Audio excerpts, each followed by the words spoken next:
In the heart of the Caribbean lies Serenilla Bank, a barren strip of sand and rock once called Devil's Island by sailors.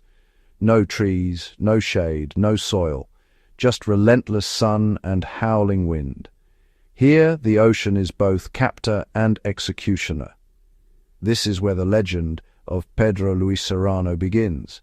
In the early 1500s, Serrano's ship was wrecked on these merciless shoals. He alone survived, washed ashore on this desolate bank, with no fresh water, no food, but what the sea grudgingly offered, and no shelter. Serrano faced a brutal test of survival. His story is not of adventure, but of endurance, of a man stripped of everything but his will to live. For centuries, sailors have told his tale as both warning and wonder. How did he survive in a place so empty, so hostile? No rescue, no hope, just the endless sound of wind and waves. Serrano became the king of a kingdom of sand, his only subjects the crabs and birds.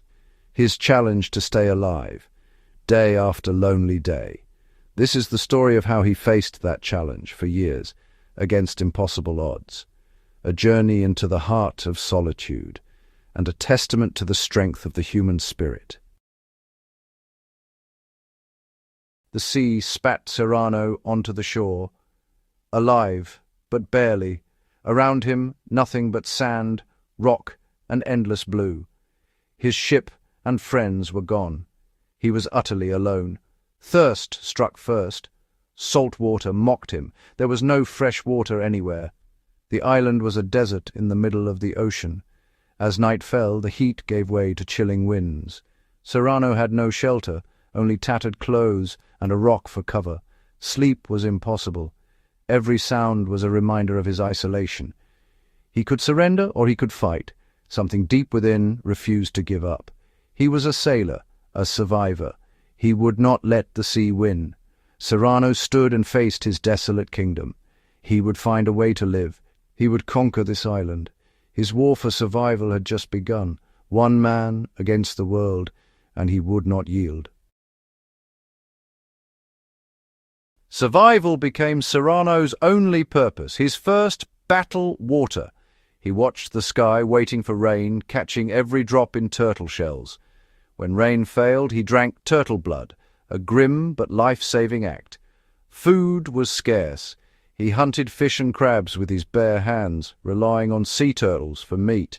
He cooked over a fire or dried meat in the sun, each meal a victory. For shelter, he used giant turtle shells and driftwood, building a crude hut against the elements. Fire was his lifeline. Warmth, cooked food, and a signal to passing ships. He struck flint against stone, tending his fire with care. That flame was hope, a beacon in the endless dark. Every day was a struggle, but every day he survived. Serrano's world shrank to the basics: water, food, fire, and hope. He became a master of his tiny, hostile domain. Each act of survival was defiance against the void. The island gave nothing freely, but Serrano took what he needed and endured. His life became a cycle of desperate ingenuity, and the fire, always the fire, remained his silent companion, the fragile light of hope, never allowed to die. Years passed in silence, no voices, only wind and waves. Loneliness was Serrano's fiercest enemy. To keep sane, he built routines, checking water, hunting, tending the fire. Each day he sent smoke into the sky, a silent cry for rescue. He talked to himself, argued with crabs, prayed to the empty horizon. Time blurred, days melted into years. The fight was not just for survival, but for his mind. The island tested his spirit, pushing him to the edge. But Serrano found strength within, refusing to break. His greatest victory, holding on to hope, even in utter solitude. After years alone, Serrano saw a ship on the horizon. He stoked his signal fire, waving and shouting for rescue. The ship approached, and sailors found not one, but two castaways. Another man had washed ashore. The joy of rescue was overwhelming, but tragedy struck. A fatal argument broke out between the two survivors. The other man died, and the superstitious captain, fearing Serrano, abandoned him back on the island. Once again, Serrano stood alone, watching hope sail away. Despair threatened to consume him, but he did not give up. He rebuilt his shelter, hunted turtles, and kept his fire burning. Each day he lit his signal, hope flickering stubbornly in the wind. He had survived before. He would survive again. The island had not beaten him yet.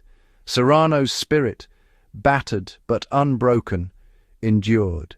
He waited, clinging to hope, and the fire never died. For years more, Serrano endured, 5, maybe 7 in total. He survived by routine, hope, and sheer will. At last another ship appeared. This time, rescue was real. The sailors were amazed by his story and his crude tools. Serrano returned to Spain, a living legend. He met the emperor, was rewarded, but never forgot the island.